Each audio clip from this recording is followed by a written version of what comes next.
Alright, what's up, Mysterious? Back again with another video. So today I'm going to be talking about one of my favorite films, Blade Runner 2049. So the reason I'm just randomly making a video about this, or talking about this film, or talking about this is just because it's a film I've kind of been thinking about a bit recently, and just thinking about some of the songs and the music in the film, and the kind of associations I have with the film, and it's just it's one of the most relatable films I've seen in some ways. Just the kind of loneliness kind of arc, and trying to find meaning in yourself, and then kind of being disappointed in the end. And the kind of AI girlfriend type thing is quite interesting as well. Probably one of the best ways I think I've seen it done in a film, or one of my favorite ways I've seen an AI girlfriend, like the concept of an AI girlfriend done in a film, if you know what I mean.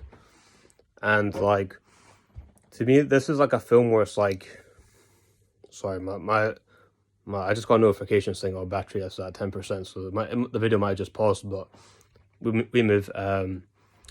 Basically, in my opinion, there's some films are quite they're quite high intensity, and they're quite fast paced, and they're quite action oriented, or they have more kind of just stuff going on in the film.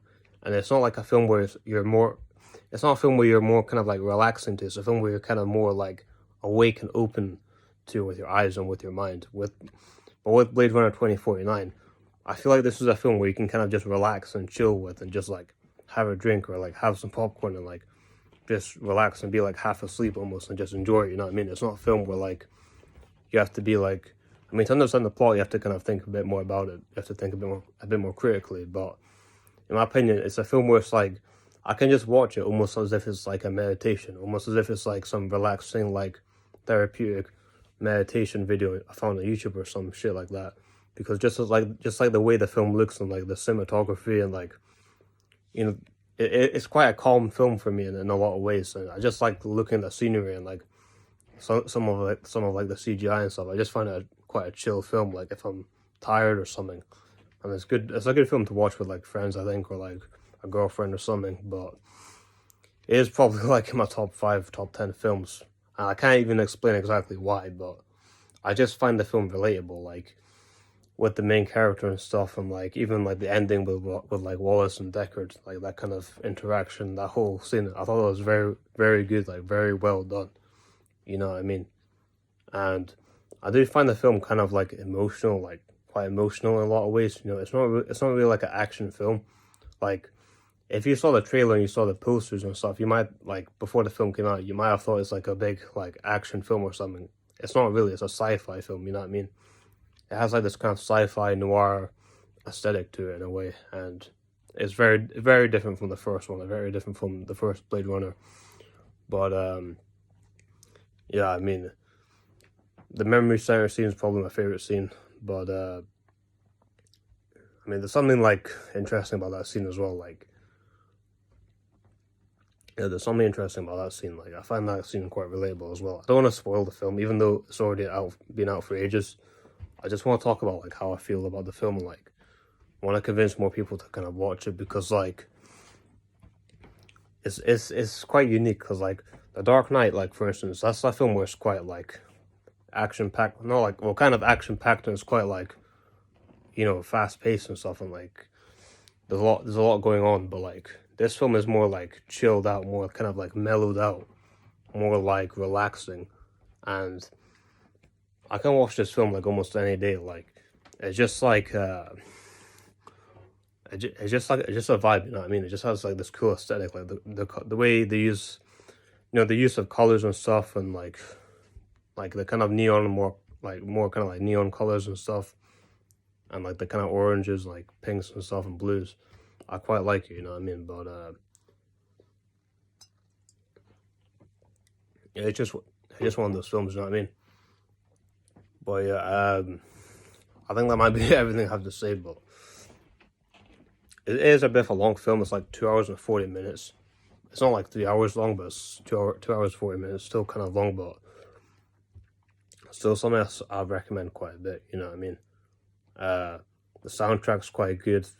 I can listen to that on its own sometimes when I'm kind of bored. But yeah, the film just I've watched it a lot of times. It's a film I I first watched in 2020, and like ever since then, it's always been one of my favorites. And like there's a lot of like edits and like memes about it, because I think one of the reasons why there is a lot of like shit, I almost dropped my phone.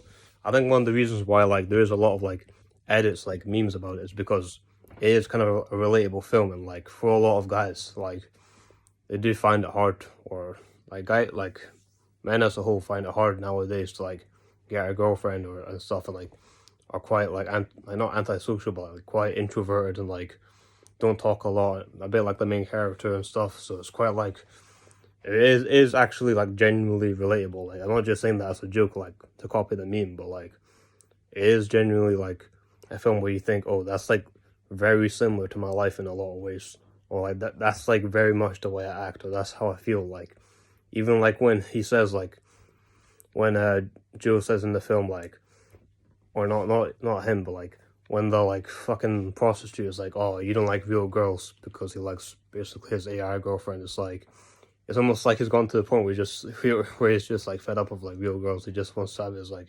AI girlfriend, and I feel like that's what a lot of guys might be feeling in the future as well, because like a lot of guys are having a lot of problems with girls being a bit stuck up and like entitled these days. So it kind of makes a lot of sense. Like you might think back in 2017 when the film came out, oh, this guy's just an incel. Like why does he got like a fake AI girlfriend?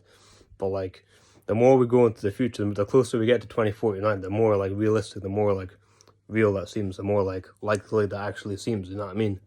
Because if you just look at society today, like there's so much bullshit going on, like OnlyFans, girls making loads of money off of that, and like guys just like fed up with the dating scene and everything, and like fed up with girls in their own town and city and like country kind of like being the way they are. So, you know, a lot of people are probably going to get AI girlfriends anyway, or hologram girlfriends anyway in the future if they can. But I'm probably not open to that, but it is an interesting concept. Anyway, Mysterious out.